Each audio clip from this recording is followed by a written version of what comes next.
My brethren, I want to share something with you today that I have mentioned in many of my messages. I've mentioned it, but I have not really bothered to show you in the Bible where it comes from and where it says we should be doing this. What I'm talking about is the principle of looking for God's hand in our life and then sharing what we see with others.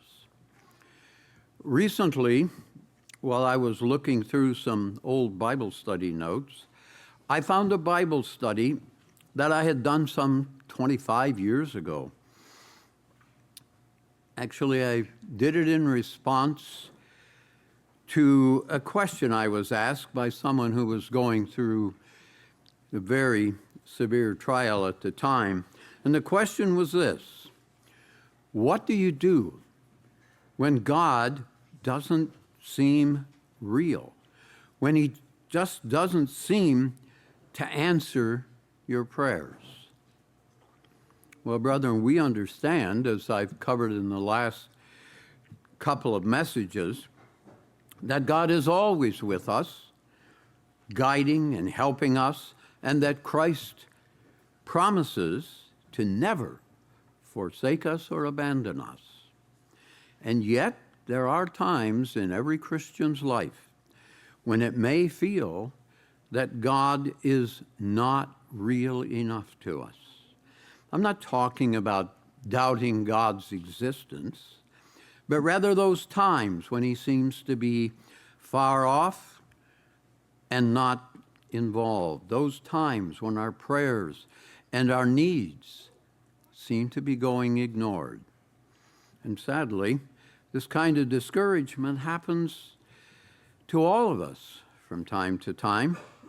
And that's because Satan is constantly trying to get us to focus on our problems rather than on God's promises.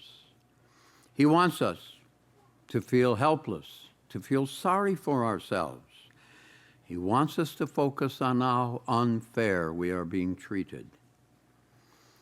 And there's an endless list of ways that he does this, the ways that he attacks our weaknesses, but they're all designed to make us doubt God's reality and his close involvement in our lives. So, how do we overcome that feeling that God isn't close to us or helping us when the trials or the discouragement just seem to be overwhelming us?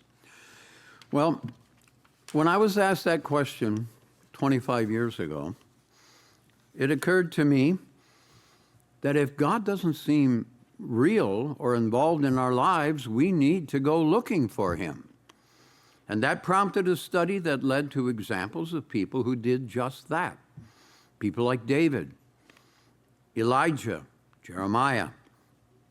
It also showed me scriptures that not only tell us that we should seek God, but how to seek God. And that's what I want to share with you today. Let's start by going to Psalm 27. And look at something that David says there. Psalm 27.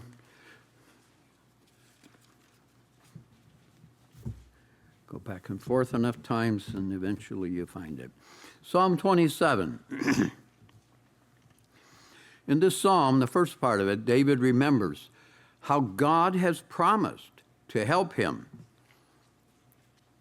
And, David looks forward to being in God's kingdom. And those are things that, we are often reminded of, that we should be focusing on our lives as well. But then in verse 7, his mood changes. In verse 7, he says, "Hear, O God, when I cry with my voice. Have mercy also upon me. When you said, 'Seek my face,' my heart said to you, 'Your face, eternal, I will seek.' Do not hide your face from me. Do not turn your servant away in anger. You have been my help. Do not leave me nor forsake me, O God of my salvation. You know, David is in deep distress here. He's not just thinking these thoughts, he's crying out, pleading for help. He says that when God called him, he tried to follow and do what God required of him. Today, we might say something like, Father, I'm trying to do what is right. I'm trying to be a good Christian. In verse 9, David clearly shows his distress. Today, we might say, Oh God, where are you? Please don't ignore my prayers. I need help. I need answers now. Why are these things happening to me? The point of this passage, brethren, is that all of us, even people like David, who know that God exists and that he cares for us, can still have times when we may ask, why does it feel like God is not near to me? Why is he not answering our prayers? It can make us wonder if God is upset with us and is refusing to help us. Well, the rest of Psalm 27 turns positive, and David reminds us that we must seek God and then wait on him. He does not, however, give us any specifics on how to seek God. So let's look at some verses where David does do that, and that's in Psalm 105.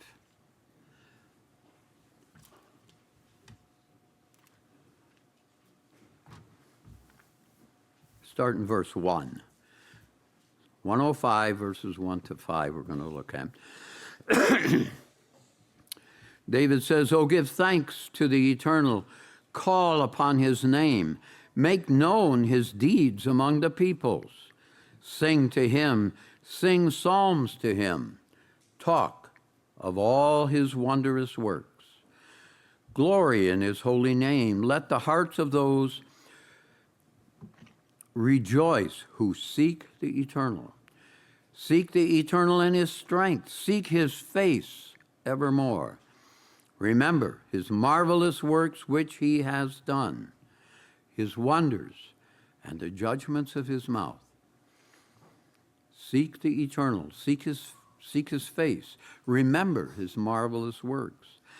That's where I focused on this passage from 25 years ago, on seeking him through the marvelous works, excuse me, of his creation and all that it shows us of his strength and all that he has done in the past.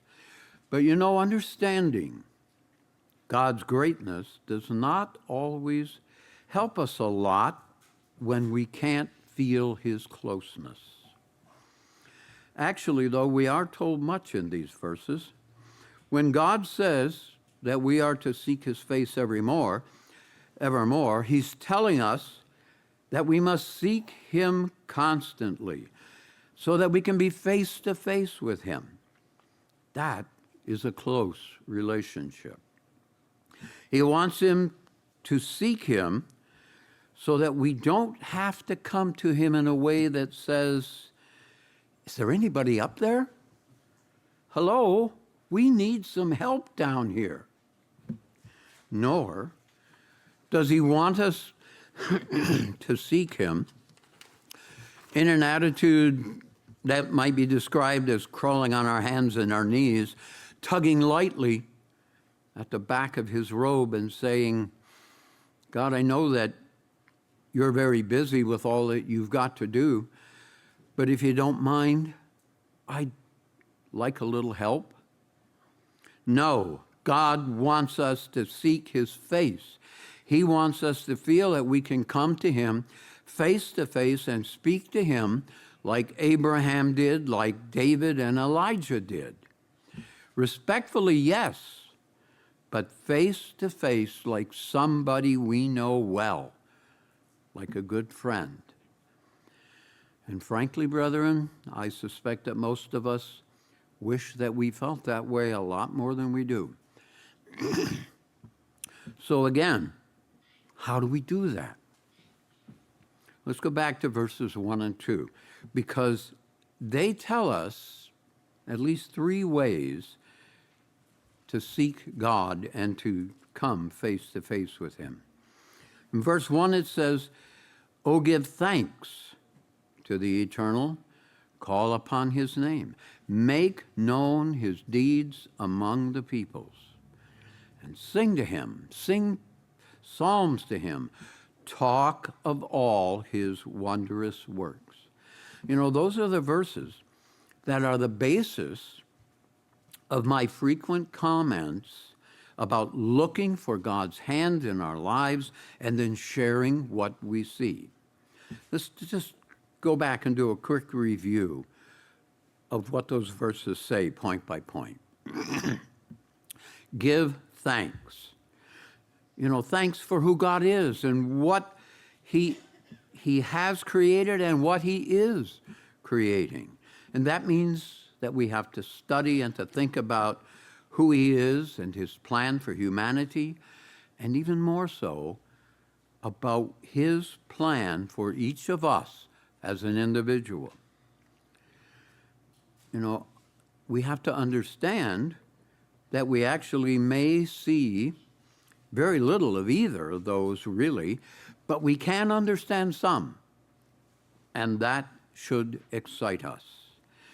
Perhaps more importantly, we give thanks for the things that we see him do in our lives. You know, and when we try to do that at first, it may be very difficult. We may see very little. But the more we look and thank him, the more we will see. Second point, call upon his name. Pray to him. Ask for his help openly, honestly, and in detail. And then we have to do like David said and wait patiently for his answer. And it often comes when we're not expecting and in ways we could have never imagined. Third point, make known his deeds among the people. You know, talk of it. Be willing to share with others, especially those who are close to you. Even the smallest things that you realize that he has done in your life. For example, and this, last week on the way to services, as we were coming up Parker Road, a thought just popped into my head, and it said, "Watch out for the deer."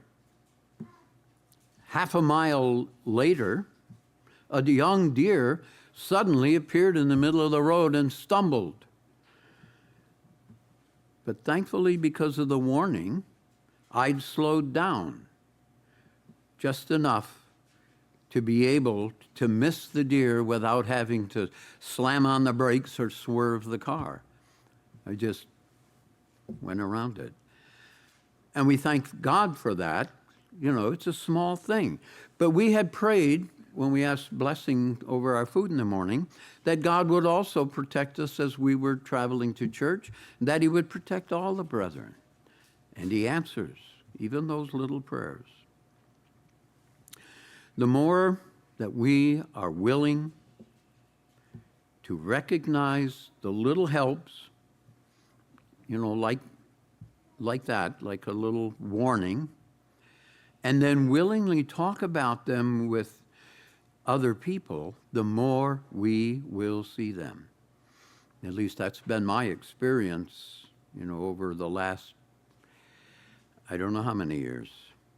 And it's why I tend to mention doing it so often when I speak from up here and when I speak one-on-one with people. there are a number of other things I could mention that happened this past week in the same way, but Mr. Phelps wants to talk today. You know, there are other verses that teach us this same lesson. And one of my favorites is where Jeremiah does what David says in these verses.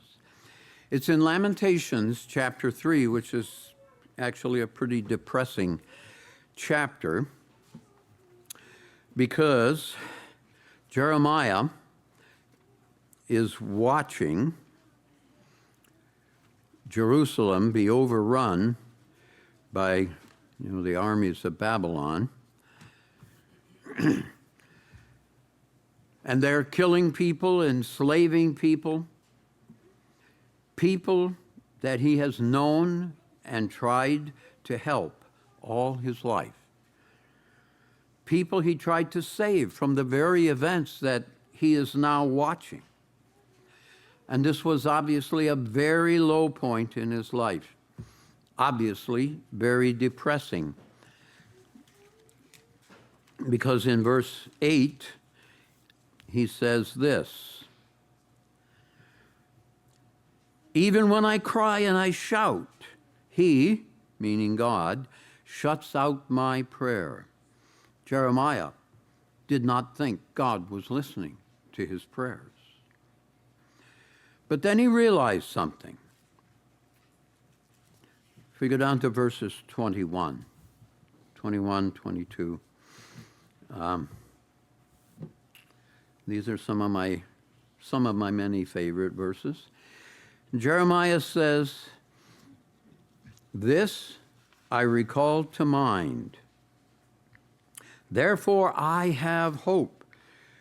Through the Lord's, the Eternal's, mercies, we are not consumed, because his compassions fail not. They are new every morning. Great is your faithfulness." Remember, he sees this while watching his nation be destroyed. When he took time to stop and to think about what was happening in his life and in the world around him, he could see that God was there every day. Not just there, but involved, showing mercy, even though it looked like specific prayers were not being answered. And he shared that with us. And God, still shares it. That's why he recorded it in this book. And it's the same in our lives. And that's why I wanted to share those verses with you that encourage us to look for God's hand in our lives, and then to share what we see, to share those little mercies. It's especially important, brethren, when we are in those times when we just don't feel the closeness to God that we want to. It may not seem like a deep spiritual subject, but it's very important. Very important as we struggle with the many ways that Satan tries to convince us that God doesn't really care about us personally. The more we look and thank God and then share what we see, the more it will encourage us and those with whom we share it. Our Father and Christ are always with us, and great is their faithfulness. Even when our vision is limited by sorrow or doubt, but we must be looking for it, and we must share it.